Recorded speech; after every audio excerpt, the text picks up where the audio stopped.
LinkedIn is a give and take kind of platform. Even if you're the smartest person in the world, unless you've already built a $1 billion company and people just gravitate towards you naturally, it takes some work to build an engaged audience, engaging with others, building networks and partnerships so that people are supporting your content while you're supporting theirs.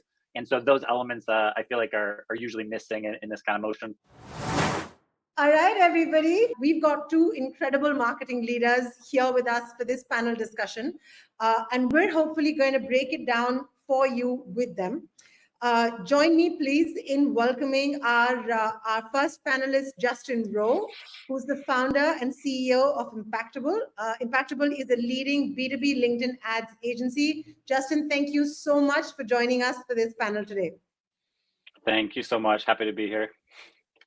Okay, and we also have with us Rohit Srivastav. Rohit has been a part of multiple SaaS companies for almost a decade and more, including WebEngage, CleverTap, NetCore, ZoomInfo, Kula, and he's now currently the head of marketing at Fleet Panda.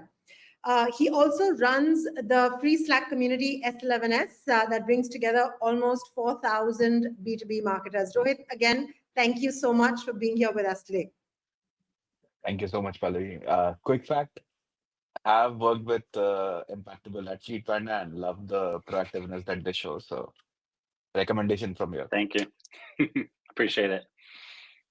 Incredible. I think that is a good segue for me to ask both of you, Justin and Rohit, my first real question, right? Because this is something which is so real to all of us. We spend hours and hours creating that one perfect piece of content of thought leadership, and we post it out on LinkedIn or whatever other channels that we're on, be it Twitter, be it LinkedIn, be it YouTube, and we don't get the kind of response that we thought we would get. What do you think is possibly, and we sort of can start our discussion here today, what do you think is the reason for this misalignment between our thoughts and what the audience was expecting? Rohit, can we start with you first? Yeah, of course. Thanks for that question. Honestly, I can go about listing down 10 things to do, the time of the day, and the hashtags to use and or not to use for that matter.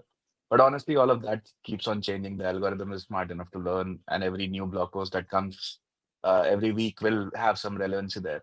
But what I have seen across these years, I think I've been active on LinkedIn for the past about 4 years now. And the one thing that I have seen people taking up LinkedIn and then leaving it because it's not getting traction or likes or whatever, right? It's mostly because they're talking at people. They do not talk to people. They don't understand the things that the audience wants to listen. They think about the inherent definition of thought leadership that they have in their mind is something that has to come to their mind while they're sitting in their ivory towers, sitting on their desk and creating something, and this profound insight that has come out of their mind, which the world does not know. Honestly, not understanding the audience, the most fundamental thing, is something that does not work when you put out like a huge thought leadership piece. Obviously, it has to be readable, it has to be skimmable, and all of that. But the most fundamental thing that I have seen is not understanding what your audience really wants and what is your brand persona for that matter. I think these two things, if done right, and with obviously now AI is there for formatting, and you can just follow the best practices that's a lot of plugins provide. Honestly, I think these three things have been the most fundamental issue I have seen people not get the traction that they need to get on the platform. Agreed. Justin, do you want to chime in there? I think when we're thinking about not understanding your audience, right?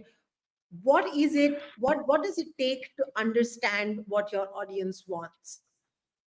Yeah, and I like what he said about talking at people instead of with them. And one of the things I try to do that I think is really helpful is first consume content before I create content. So if I'm consuming the content of other people in my space, I feel like I understand the relevant topics, what people actually care to hear about. And so then building content around that, it gets a lot easier. And then the other thing I would add to that is I think building the right audience makes a big difference, because if you're just posting, like you decide today, I want to post on LinkedIn, you haven't curated an audience that wants to hear that, that knows you and trusts you yet. So there's a lot of work in building a targeted audience and growing your network in an intentional way. And then, weirdly enough, the other thing that I think is a final missing component in my mind is engaging in the feed and world around you. LinkedIn is a give and take kind of platform. Even if you're the smartest person in the world, unless you've already built $1 billion company and people just gravitate towards you naturally, it takes some work to build an engaged audience, engaging with others, building networks and partnerships so that people are supporting your content while you're supporting theirs. And so those elements, I feel like, are usually missing in this kind of motion. Understood. And I think the building your audience up is such an important part of things. And this is something that I've experienced personally as well. I was a school teacher for the longest time. My entire LinkedIn feed was full of school teachers. I built a company for school teachers. My company got acquired by an LMS that's built for school teachers. And then I went on building a network with heads of schools and people around the world who are involved in the education ecosystem.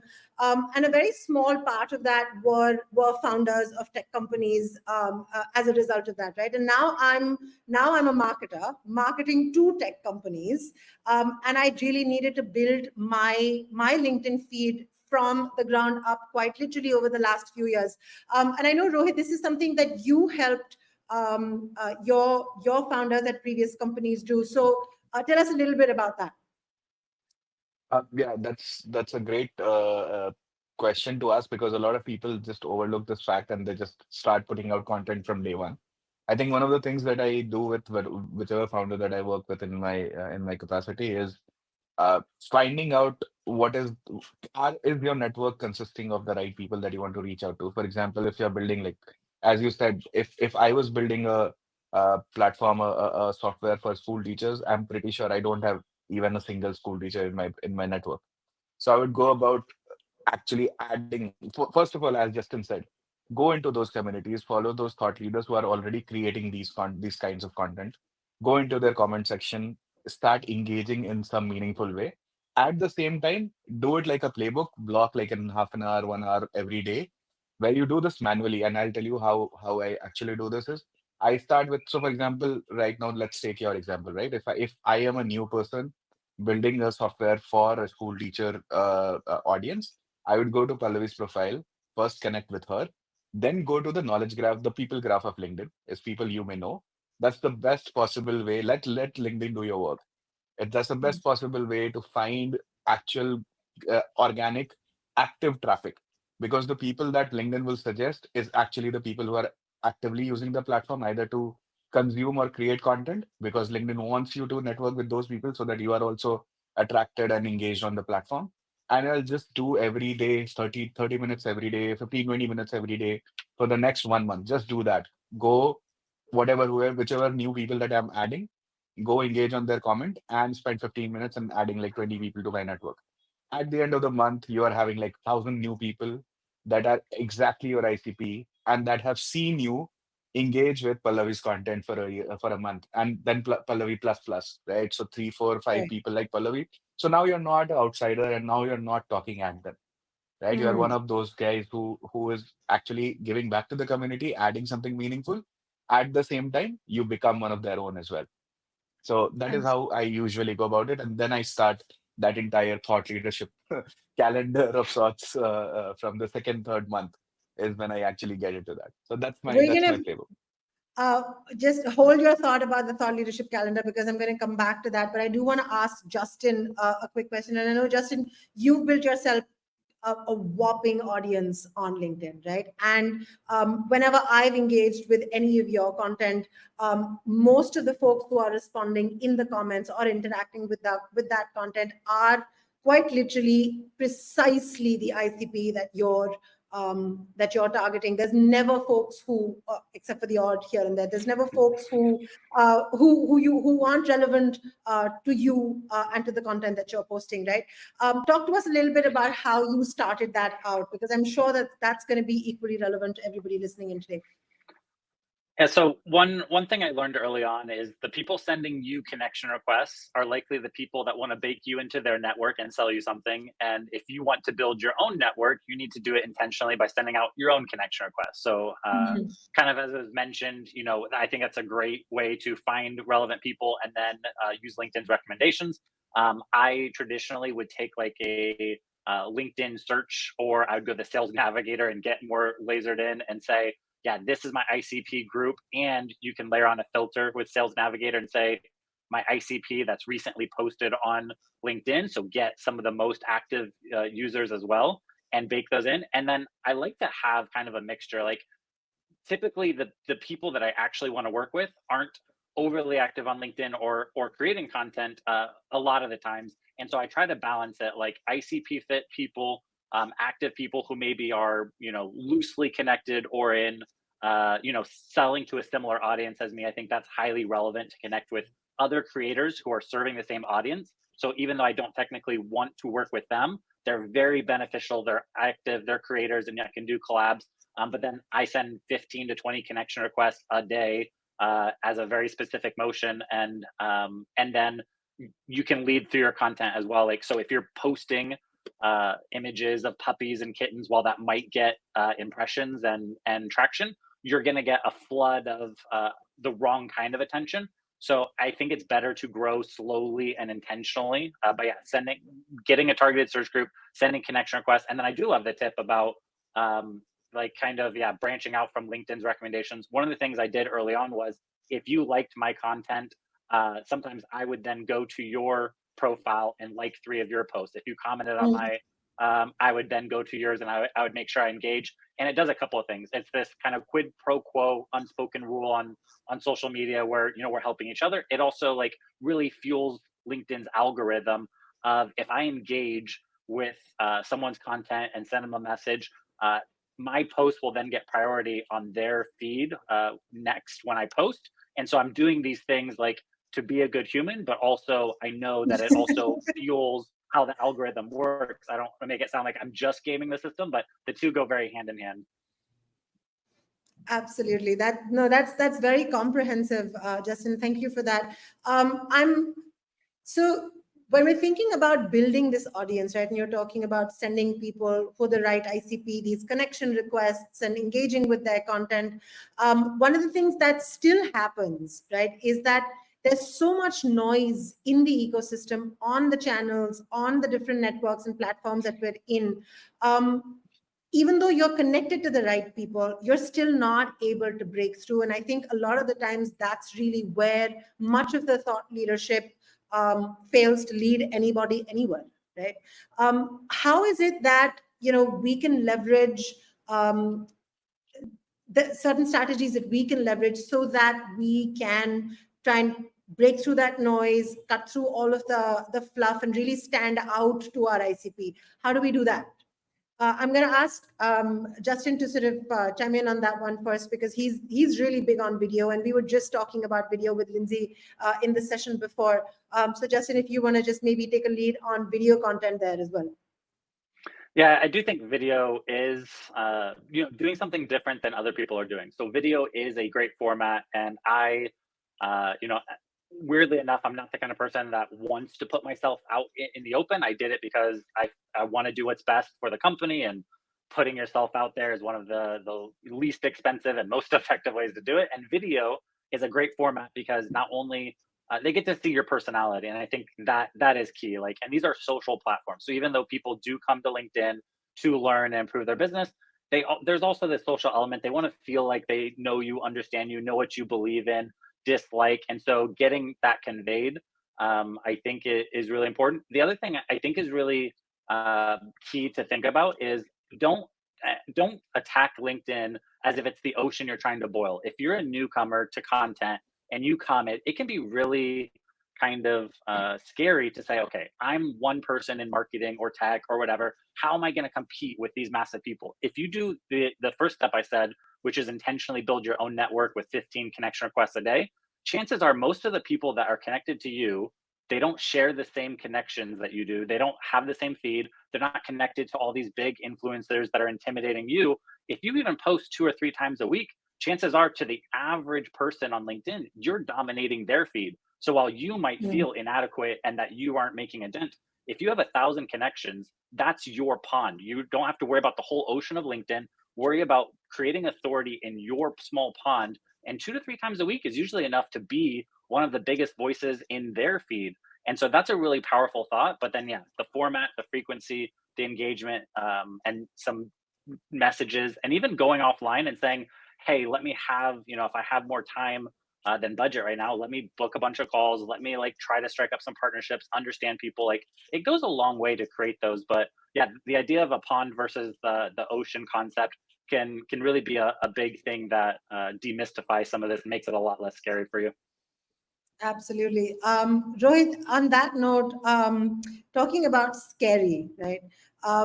There's a lot of hesitance or reluctance to actually go out there and start posting or start creating thought leadership content. And I know that you've worked with a lot of founders who were very behind the scenes people. They were not very social in that sense. They were not very present on a lot of these social channels or networks.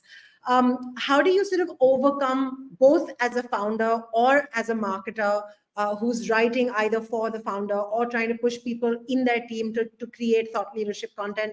How do you overcome that resistance or that reluctance to share thought leadership content?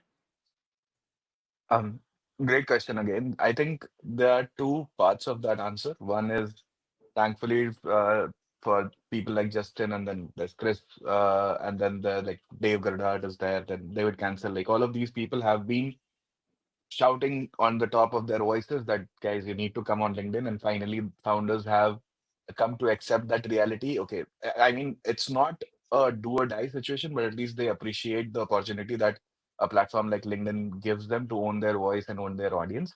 So there is a hesitation, as well as the intent is also there to come online. So it's a comparatively a easier sell now as compared to before. That is the first piece. The second piece is uh, not everyone will be comfortable with all forms of content. Some people, as Justin said, that he was not comfortable with video. Some people are not like I have not yet put out a selfie picture of mine on LinkedIn ever. While Thank you for like that. there was a time where every picture, every human picture was getting like 500 likes, right? Because LinkedIn was pushing it so aggressively, and I could not. I was like, no, I am not that person, and it's okay. The thing is to finding your mojo, as you say, in any creative outlet is to find what works for you. But at the same time, you have to find out that LinkedIn exists for its own benefit, and hence you need to feed the algorithm the things that it needs to make you bubble up and on top of other people's newsfeed. So for example, I do this thing where it's sort of my brand personality, my own personal LinkedIn, where I have a slice of humor to everything. So I do this thing where newsjacking is a part of my post schedule. That anything controversial, anything that is on top of everybody's LinkedIn Twitter feed, I make a joke out of it and I put it on LinkedIn, because I know that this will be pushed by the LinkedIn algorithm on different people's feed. I might not put a selfie, but I do that. So I think that is very very important to sit with that person, whoever you are pushing, or whoever feed you are building on LinkedIn, is to understand what is their comfort area, because it's not a 4 week job, it's not a 6 week job. You have to keep on doing this for the longer run, and if you're not really comfortable in doing those things, you cannot keep on doing it. It's like exercising. I know, wrong person to talk about it, but it's much like that until you really find fun in what you're doing every day, 5 a.m. in the morning, you're not going to do it for more than a month. So that is very, very important to find the right format for that person. And that's Absolutely. really good. It's really good advice to say, look at the tools that are available and the things that you see go viral, as you're consuming content, and then, yeah, put them I specifically comfortable with polling on a regular basis, because you need to figure out your own lane to swim in, and then you put your own spin on it. But yeah, that mix, that's really good advice. Yeah, and I think this whole idea of personal spins or personality in that sense, right? A lot of founders, a lot of executives, a lot of CMOs, head honchos are all very well known for a certain brand of thought leadership, right? But when you think about that personal brand versus the company brand, what do you think is how do you sort of balance that out, right? Because enough and more of us are working at companies where we're creating thought leadership that aligns, of course, ultimately with the company's objectives. How do you sort of approach that balance of that personal brand versus the company brand? And I know, Justin, there's been a lot of conversations that in fact, that you've been a part of on LinkedIn, but more and more people are saying, stop posting on your company page, start posting on your personal profiles. How do you both see that playing out? I'll ask Justin to take that first. Um, I so my answer is I don't fully have it figured out yet because I built my personal brand that kind of became the identity of our company, and I haven't really separated that company side out. And so yeah, my thought on like the company page is it gets terrible organic reach. I don't want to post like boring or corporate crap over there. And so if I am going to post over there, it's probably going to be stuff that I made, or now as the agency's expanded, like my next big drive is to elevate other subject matter experts from our different departments and humanize, so it's not just Justin's, agency. It's, hey, we have a team of experts. So, but I would say there's a couple of things. The company brand, there's not a huge appetite for consumption of company brand content on LinkedIn. So the company promotional stuff, the overly old traditional commercial stuff, like that's not why people are on LinkedIn. So if you want to push that, you're gonna have to put some money behind it because people aren't here to consume it. And so I would say the founder led brand, the humanizing your brand, or if you don't have someone in your company that you're building kind of a brand around, like the founder led side, I would at least look to humanize your brand, showcase more of the humanity side, the personality side, because I think that's huge. Like yes, there should be, I guess, on the corporate side, like some core values of what you stand for, like a level of excellence, the type of client you serve, the capabilities and sophistication that you come to the table with. But then, yeah, to me, the other massive part that you can lead with is who are the humans executing this, innovating this, because people are putting their money on that side and saying, I believe in where you're going, what you stand for, and how you approach things. And even if someone else technically has a slightly better product than you, I believe in where you're going more than where they're going, and so I'm gonna put my stake on that side. So yeah, I guess for me, I don't see a ton of relevance in building that corporate side, and so I'm still figuring out what maybe that life is. But I think there's a lot of value in either rallying behind a few individuals or the founder in a company, or finding ways to just make content that feels more personally consumable because people aren't here to digest kind of that corporate side. Right. But Rohit, you have lived that corporate side.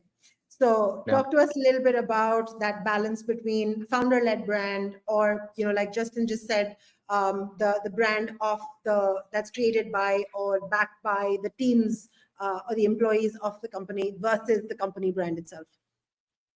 Got it. Um, I've always had an opinion on this, like on everything else. I'm sorry, I'm a very opinionated person in general. So, but yeah, uh, I think Justin mentioned a very important point is the individual profiles, the founder profiles just get a lot of organic reach very easily. And that ease of distribution has made the world believe that the only way to build a brand on LinkedIn is through the founder's brand. Honestly, it's very easy and it's very beneficial as well because it gives you the reach. It has a ready-made, like the founder is a person, and hence in most cases it has a ready-made personality. So it's very easy to draw from that personality and then multiply it across the different content pieces that you create. So you have a very strong starting point, and then you take it from there. You have a sort of a laid out content strategy in principle, like you know the things that you want to talk about and so on based on the experience of the person and so on.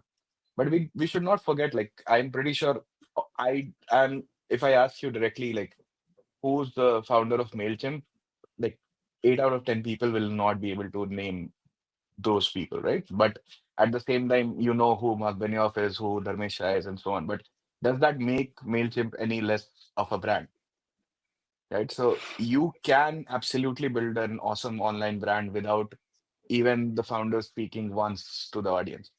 But it's very, very difficult and it takes a lot of money and it takes a lot of time.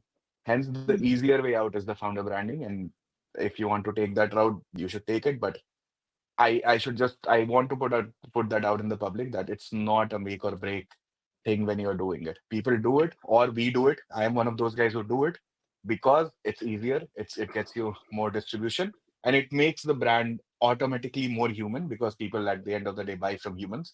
They don't buy from faceless, lifeless entities, or at least don't like to buy from faceless, lifeless identities. So on the part of the company brand, it becomes on the marketing team or the marketer to add life and personality to that brand, which is a lifeless thing, and it's very tough to do. And at the same time, in the name of the founder, the marketer gets a entire person with a personality that does just top of the line polishing, and then that brand is ready to be put out. So I think that is the reason why people prefer founder brand.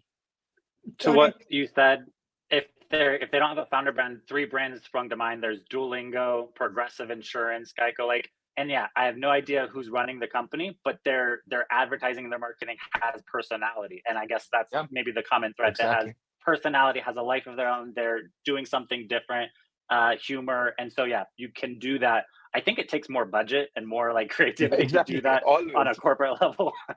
But yeah, always. that's the thread. And there's a lot of brilliant B2C brands doing this as well. And there's one that's a particular favorite of mine, which is Surreal. If we go on to their LinkedIn feed, it's actually the company page that gets reposts from everybody on the Surreal team.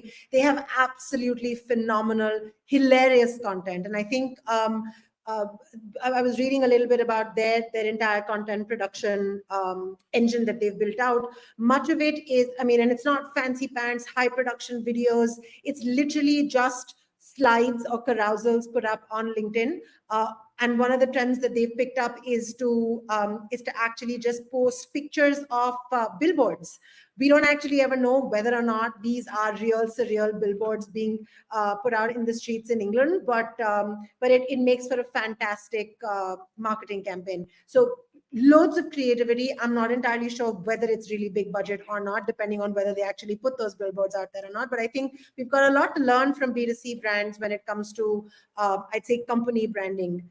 In that sense, but I'm going to quickly circle back to something you said earlier, Rohit, which was about marketers trying to get try to infuse some life into the brand, and often and more times it's marketers who are trying to get time with the founders or with the sales folks or with the customer service or support folks, and trying to say, okay, give me some fodder for things that I can post about, perhaps even on your behalf if you're not doing the posting.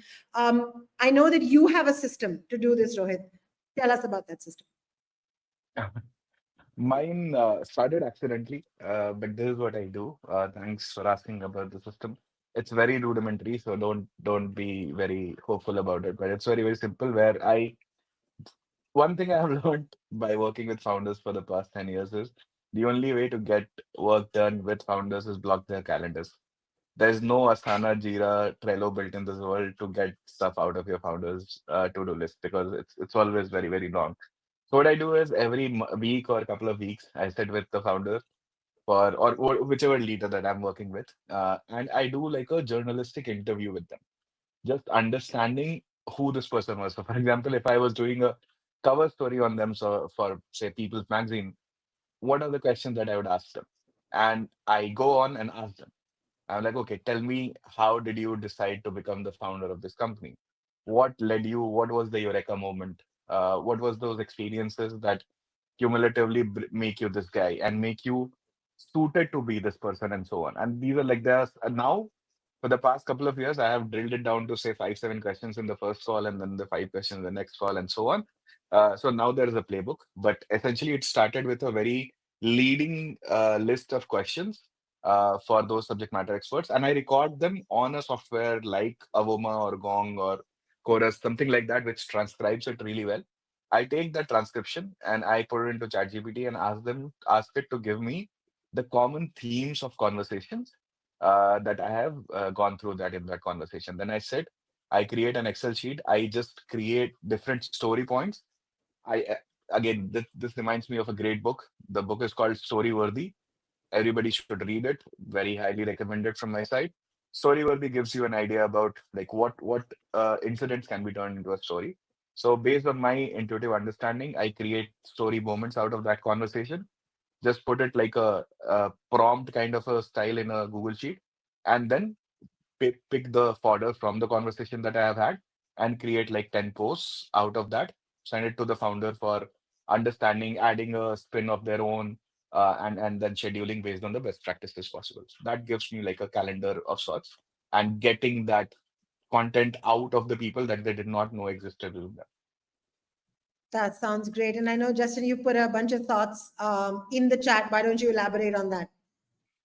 Oh, yeah. At first, I thought that was a question from someone in the crowd, so I thought it was helping out here. But yeah, so my thoughts are, it is really time consuming. I'm not going to lie and say like building thought leadership is easy and everyone can do it and should do it. And, a part of the thing is, yeah, should leaders of, billion-dollar companies like dive in and how much time should they dedicate, but they have resources and teams. So for most of us normal human beings or running small to mid-sized companies, I would say there's some things you can't outsource. You can't outsource the subject matter expertise extraction. So you can't have like an intern doing Google research on the topic that you're supposed to be authority of and writing your copy and articles and publishing them. Like, you will not be establishing yourself as a thought leader if the actual gritty thought leadership expertise isn't coming straight from the top somehow or from the deep trenches of experience. What you can outsource is someone to structure that time. So, in our organization, what happens is we have a content division, and Kaylee, who runs that, they structure a time either weekly or biweekly for me to sit down. It's blocked out of my calendar to talk and to record that session. And so that's super helpful. And then from there, the video editing that can be outsourced or internal, external. The copywriting and first draft, like that can be outsourced. You can actually train now a AI bot on your like tone of voice. So as you're getting these interviews and these transcripts, you should be feeding those somewhere. So it's helping improve this process over time. The copywriting, the first draft, that can be outsourced, and the publishing and distribution that can be outsourced. But then I do think the other thing that's pretty near impossible to outsource is when I say, okay, posting on LinkedIn is half the battle. You also have to engage with the world around you.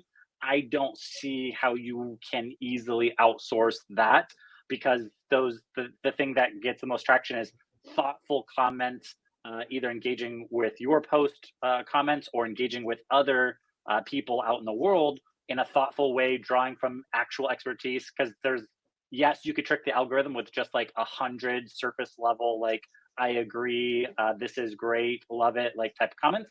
But that's not going to help establish you as a thought leader by leaving contrarian opinions on a popular post or offering like actual actionable advice to someone's question on there. And so those are the two main things like that you have to draw from a subject matter expert. And then yes, you can build resources around to amplify, distribute that, polish it as you scale. Absolutely. So you can outsource a large part of this, but you can't outsource the actual thinking in the thought leadership or the thoughts in the thought leadership. On that, Justin, this one is something that I know is right up your alley. Justin, are you still with us? Can you hear us still? Sorry, there we go. Okay. Lost it for a second. We now do also have very recently we've got the option of running thought leadership ads on LinkedIn, right? And of course, this is something which is completely your area of expertise. And what I wanted to understand from you first, of course, is the advice that you'd give to somebody who's just starting out with this process, right? what is the first thing that you'd want somebody to consider when they're considering running thought leadership ads? The first thing I would usually say is start and test organically first. So I think if you're already posting organically, you're seeing what resonates with your audience, you have a lot better insights of what's, because the truth is, if it works organically, it resonates with your audience. And the biggest telling factor is if you actually write a post or share a resource and people are reaching out in the DMs or comments asking, for to talk or like showing interest in your actual service. That kind of content that hits that hard and positions you as an expert, that makes perfect thought leadership ads. So my basic philosophy is test with low friction content. You can get a lot of stuff out there, test the signals, and then you should amplify what's working with thought leader. Because what I'm seeing right now, and everyone who's active on LinkedIn, they're seeing your organic reach get diminished. It's harder and harder to make as much of a splash and get as much noise as you did before. So the one thing I've loved about thought leadership ads is that I can take my greatest posts that get the most traction, and I can basically make them evergreen and highly targeted. So now, because part of my strategy before, and it still is I have about 20 posts that over the last 5 years I've kind of learned, like, if I post this with a slight tweak, it's gonna do great, and I'm probably gonna get a couple of inbound leads. And so I've taken like those 20 posts, put them in a thought leadership campaign, put them as a retargeting audience. So I would say start organically. Also, really consider using thought leadership as retargeting. So if they visit my company page or my website, what are 10 to 20 pieces of content that I would love for my ideal prospect to see after they leave my website that would help paint me in the right light and position me as an expert that would give me the greatest chance of moving the needle on trust and Mhm. credibility? Because in B2B, it's not just staying top of mind, it's how can you move the needle on trust and credibility across that threshold to the point where they're now comfortable enough to reach out and talk to you. So test organically, and then I do think structuring it in retargeting is a great play to kind of create that little ecosystem for the biggest impact. Absolutely, no, that's really great advice there, Justin.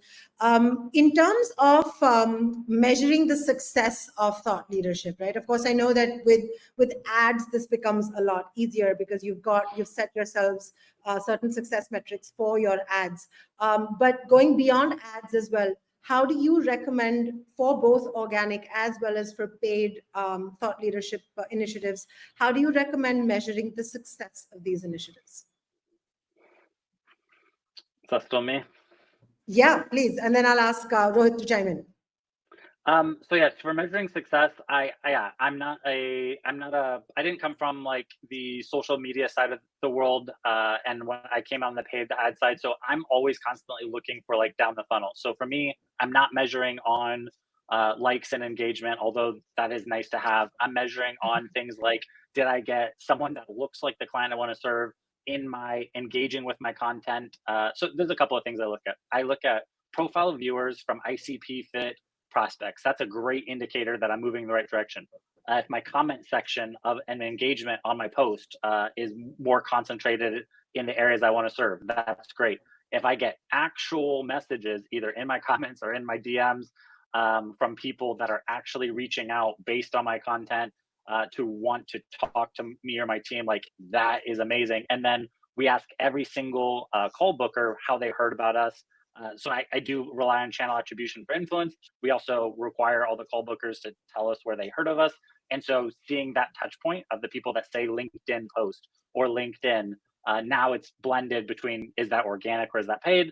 It's hard to tell the difference, but like that is a really qualitative touch point of saying, okay, we're doing something that works. I don't really look at my overall like impressions and follower growth and stuff like that. I'm really looking at those touch points to see that I'm moving in the right direction. Absolutely. And for you, Rohit, looking more at the organic side of things as well, how do you think about whether or not certain pieces of thought leadership have been successful? From an organic perspective, it's a sad state of affair where that attribution is not really present in terms of the platform just doesn't give you that data. But I think uh, obviously the rudimentary tracking of social contributed traffic to the website and that is there. And then the impressions that the LinkedIn page is getting, and is that graph growing up in the right, and all of that is there, honestly.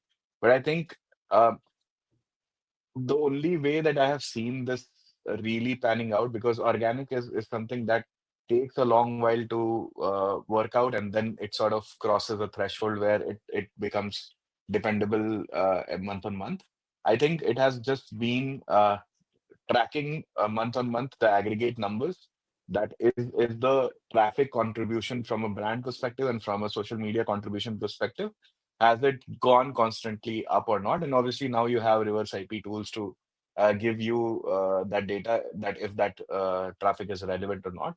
So I think relevant traffic month over month is the most that we can get. I agree to Justin, where obviously you would want to measure very top of the funnel data, as in like impressions and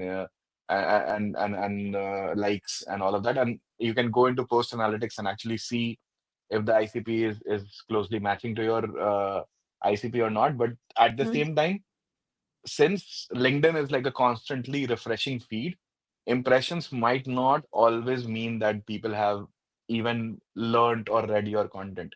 So while that is a good indicator, you should not depend upon that. You should like rather look at whether it is going down the funnel and if the right ICPs are going down the funnel or not. Absolutely. That makes complete sense. I'm going to try and wrap up our conversation today with just this one last question. And I know we spent the last 44 minutes now talking about thought leadership on LinkedIn.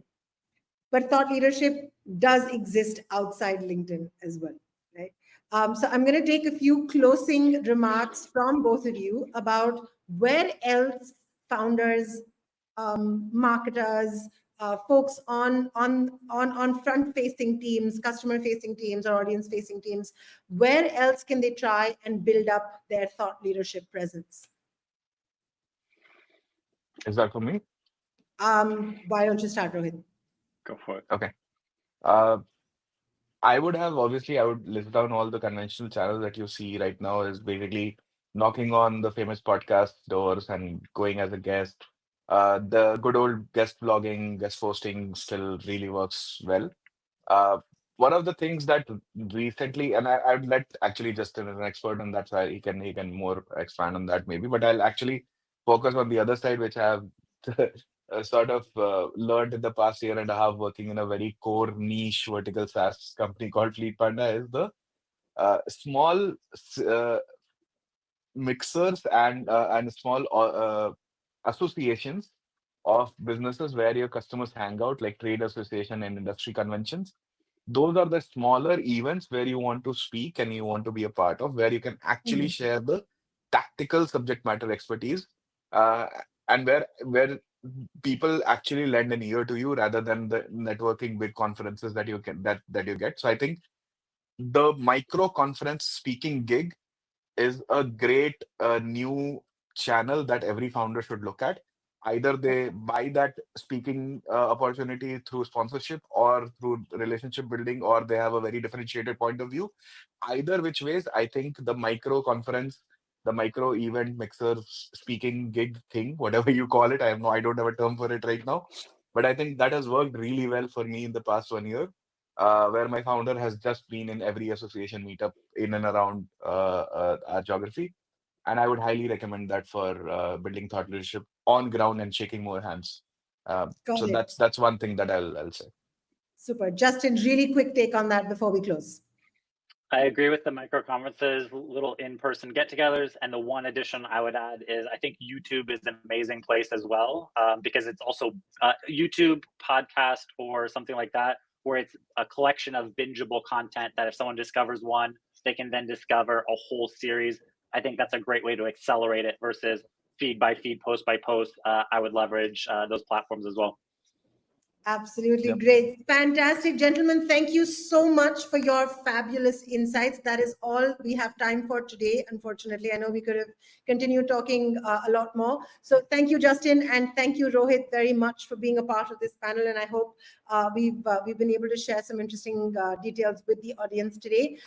Folks, coming up next, our next session is with Laith Oliveira about building community and using community as a distribution moat. So stay tuned. We'll get started with that shortly. Thanks so much for tuning into this one. Thanks for having us, Pallavi. Thank you so much. Bye. Thanks, guys.